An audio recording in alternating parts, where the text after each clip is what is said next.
جب لوگ پلٹ کے آ جاتے ہیں تو دو فرشتے آتے ہیں، منکر نکیر ان کے نام ہیں، اور وہ اس کو بٹھا دیتے ہیں اور بٹھا کر کے اس سے 3 سوال پوچھتے ہیں۔ پہلا سوال یہ ہوتا ہے من ربک، تیرا رب کون ہے؟ اب کوئی مانے یا نہ مانے، رب تو سب کا اللہ ہی ہے، یہ تو حقیقت ہے، یہ تو طے شدہ ہے، لیکن جو عقیدہ دنیا پہ رہا ہوگا وہی عقیدہ اس کے لہجے میں آئے گا۔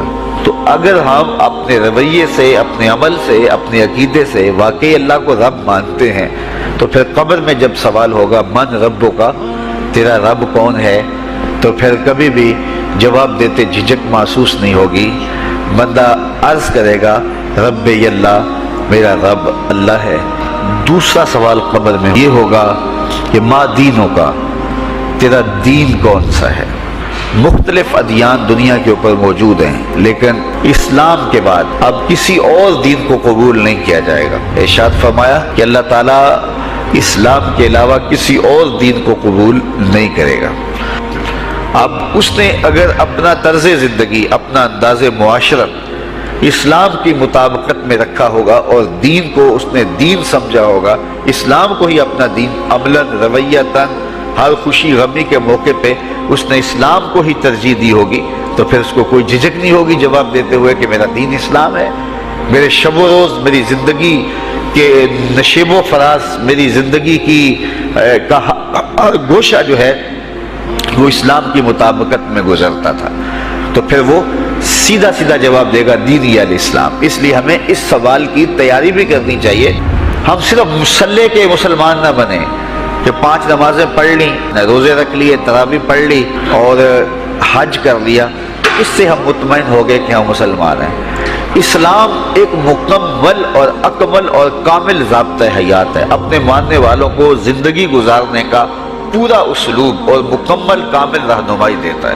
ہم نے ہمسایوں کے ساتھ سلوک کیسے کرنا ہے یہ ہمیں اسلام بتاتا ہے، ہم نے بیوی کے ساتھ سلوک کیا کرنا ہے یہ ہمیں اسلام بتاتا ہے، اولاد کی تربیت کیسے کرنی ہے اسلام کی واضح تعلیمات ہیں، ہم نے سفر کرنا ہے تو انداز سفر کیا ہونا چاہیے اسلام نے ہمیں بتایا، کاروبار کرنا ہے تو ہمیں اللہ اس کے رسول نے واضح 2 ٹوک اور سیدھے سیدھے احکام دیے ہیں کہ تم جب کاروبار کرو تو تم اس انداز کے ساتھ کاروبار کرو، کم نہیں تولنا، کم نہیں ناپنا، جھوٹی قسم نہیں کھانی، سود نہیں لینا، ملاوٹ نہیں کرنا، ایک ایک چیز وہ اسلام نے ہمیں فراہم کی ہوئی ہے۔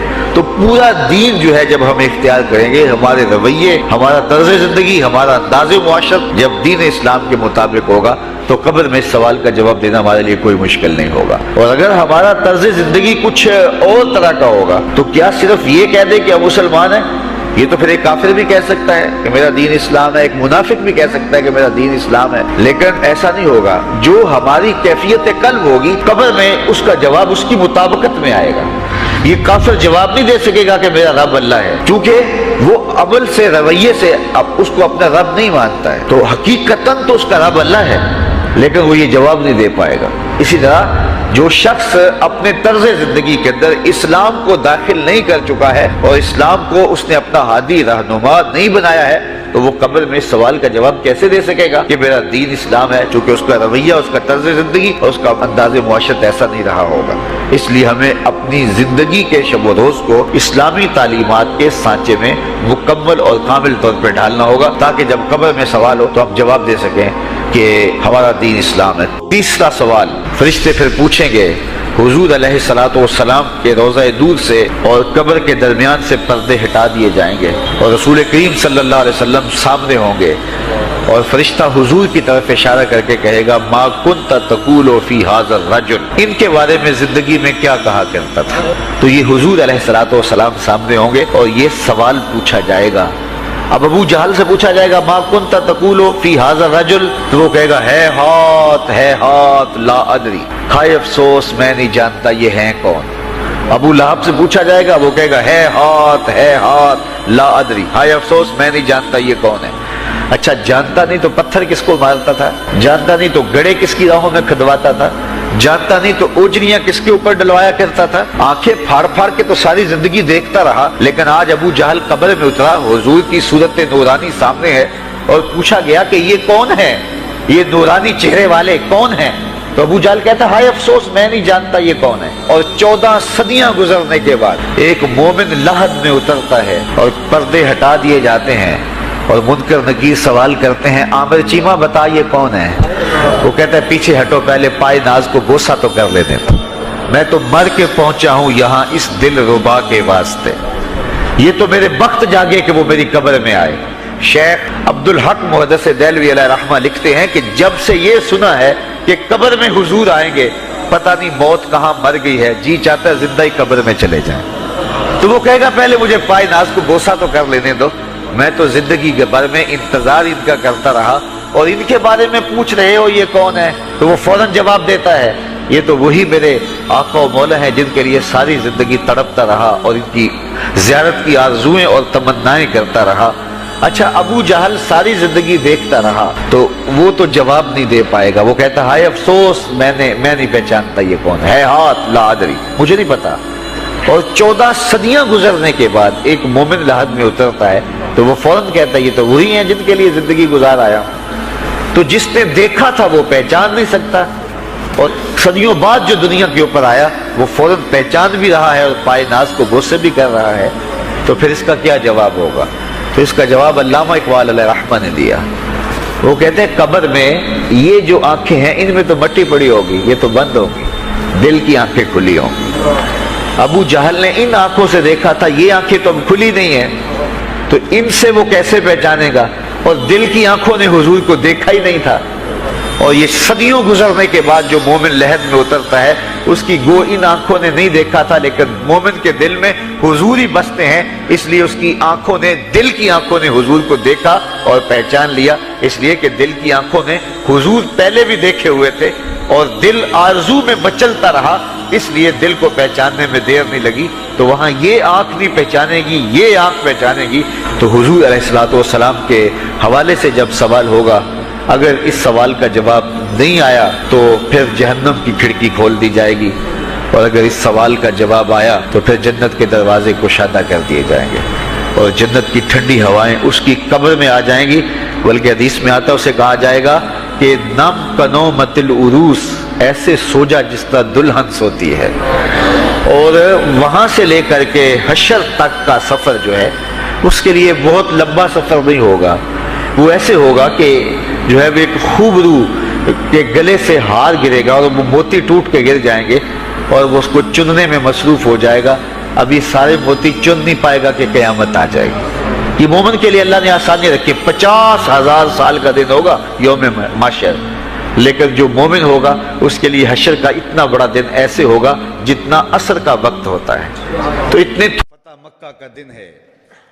آپ جانتے ہیں کہ حضور کے پیچھے ایک بچہ بیٹھا تھا, حضور کا ردیف, جو خوشی سے اچھلتا تھا. بڑی خوشی کا دن تھا لیکن میرے حضور کا سر عجز سے جھکا ہوا تھا, حتیٰ کہ امامے کا کور اونٹنی کی کوہان کے ساتھ لگتا تھا. لیکن وہ بچہ تھا, نو عمر تھا, وہ اچھلتا تھا خوشی سے.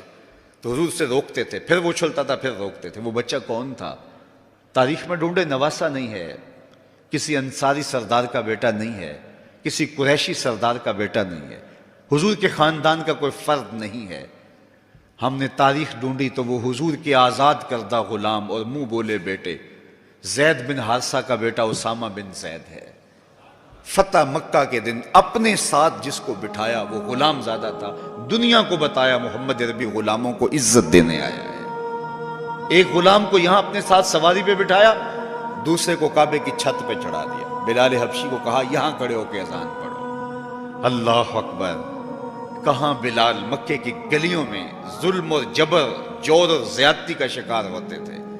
چکی پسوائی جاتی تھی اور جسم میں میخیں ٹھونکی جاتی تھیں اور ذلت اور رسوائی کے گڑھے میں ان کو دھکیل دیا تھا کفار نے. آج وہی غلام, وہی بلال کعبے کی چھت پہ کھڑا ہو کے اذان دے رہا ہے. اللہ اکبر. میں یہاں کھڑے ہو کے اذان دوں تو رخ کروں گا قبلے کی جانب, اور جب کعبے کی چھت پہ کھڑا ہوں تو پھر جدھر رخ کروں ادھر ہی تو قبلہ ہوگا. اب بلال اذان دے رہے ہیں, رخ کدھر کیا؟ حضور طواف کر رہے تھے, بلال اذان دے رہے تھے, جدھر جدھر حضور پھرتے وہ بھی رخ پھیرتے چلے جاتے. اقبال بولے اذان ازل سے تیرے عشق کا ترانہ بنی, اذان ازل سے تیرے عشق کا ترانہ بنی, نماز تو اس کی دید کا ایک بہانہ بنی، ادائے دید سراپا نیاز تھی تیری، کسی کو دیکھتے رہنا نماز تھی تیری۔ کیسا رنگ تھا، کیسا جمال تھا، تو وہ طبقے جن کو کوئی پوچھتا نہیں تھا ان کو عزتوں کی مسند پہ بٹھایا۔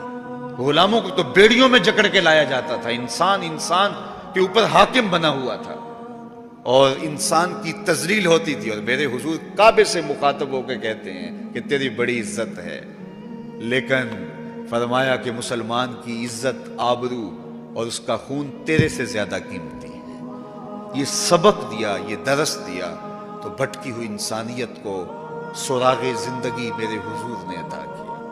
تو اس لیے آج میں اور آپ اس کا شکرانہ ادا کرتے ہیں اور اللہ کے حضور لاکھ لاکھ شکر ادا کرتے ہیں کہ ہمیں اس نبی کا غلام ہونے کا شرف اور اعزاز نصیب ہوگا۔ تو پھر ان کی تذکروں اور ان کی محبتوں کی خوشبو بکھیریں گے، ان کے ذکر کی مہک سے مشام ہستی کو کیوں معطر نہیں کریں گے، ان کا تذکرہ نور بھی کریں گے اور ان کے بتائے ہوئے طریقہ کو اختیار کر کے اپنی زندگی کو بھی نور نور کریں گے۔ آج ایک طرف ہم اپنے گھروں پہ چراغاں کرتے ہیں تو میں کہتا ہوں کہیں یہ چراغاں بنیروں تک محدود نہ رہ جائے، کوئی دیا لے کے دل نگر میں بھی آؤ، کہیں دل کی گلیوں میں اندھیرا نہ رہ جائے۔ تم گلیوں میں تو جھنڈیاں لگا دی، کہیں دل کی گلیاں ویران نہ رہ جائیں۔ آؤ کوئی جھاڑو لے کے دل کی صفائی بھی کرو، تمہارا اندر بھی ستھرا ہو، تمہارا باہر بھی ستھرا ہو، پھر میرے مصطفیٰ پہ درود پڑھو۔ یاری لا تو پاک نبی سنگ اے پر پوری یاری، پھر درود قبول ہے تیرا لکھ نالوں ایک واری۔ ان کا طرز زندگی روح میں جذب کر لیجئے، ان کے بتائے ہوئے طریقوں کو اپنی زندگی میں اتار لیجئے۔ تو ہم اگر اپنی پہچان حضور کے نام سے کرواتے ہیں اور ہماری ساری پہچان ہے ہی ان کے نام سے، تو پھر ہمارا عمل بھی اس کی گواہی دے، ہمارا رویہ بھی اس کی گواہی دے، ہمارا طرز زندگی بھی اس کی گواہی دے۔ آج بھی اگر اسلام کا دامن پکڑو، وَأَنْتُمُ الْأَعْلَوْنَ إِن كُنْتُم مُؤْمِنِينَ، میرے رب نے وعدہ دیا ہے، کافر لگتے کیا ہیں، تم مومن بن کے دکھاؤ، عزتوں کا تاج تمہارے سر پہ رکھو، لیکن تم تن آسان ہو، تم خواہشات کے بندے بن گئے ہو، آرزوؤں کے غلام بن گئے ہو، اور نعمتیں وہ مانگتے ہو جو بدر اور احد کے صحابہ کو عطا کی گئی۔ کہاں کیسے تمہیں وہ نعمتیں ملیں گی؟ پہلے اپنے آپ کو ثابت تو کرو کہ ہم ان کے اہل ہیں، اور جب اپنی اہلیت ثابت کرو گے تو رحمت کی برکھا برسے گی اور اتنا کرم ہوگا کہ تمہارے دامن تنگ نظر آئیں گے اور تم برستے پھولوں کو سمیٹ نہیں پاؤ گے۔ لیکن افسوس کہ تم طلب وہ کرتے ہو، وہ ایک بڑا معروف جملہ ہے کہ لوگ جو ہے وہ زندگی یزید کی جینا چاہتے ہیں اور موت حسین کی مانگتے ہیں۔ صاحب ایسا نہیں ہوتا، اگر حسین ابن علی جیسی زندگی گزاریں گے تو پھر ان کے مراتب رفیع کا حصہ نصیب ہوگا، لیکن اگر ہم اپنی خواہشات کی زندگی گزاریں گے اور کہیں گے کہ ہم چونکہ مسلمان ہوتے ہیں لہذا ساری نعمتیں ہمیں دی جائیں، ہم جھوٹے ہیں، ہم مکار ہیں، ہم 2 نمبر مال بیچتے ہیں، ہم جو چاہیں کریں، ہم وعدہ خلافی کریں، لیکن ساری عزتیں ہماری جھولی میں ہونی چاہیے، مسلمان جو ہوتے ہیں، لیکن ایسا نہیں ہوتا۔ اس کا وعدہ ہے تم مسلمان عملاً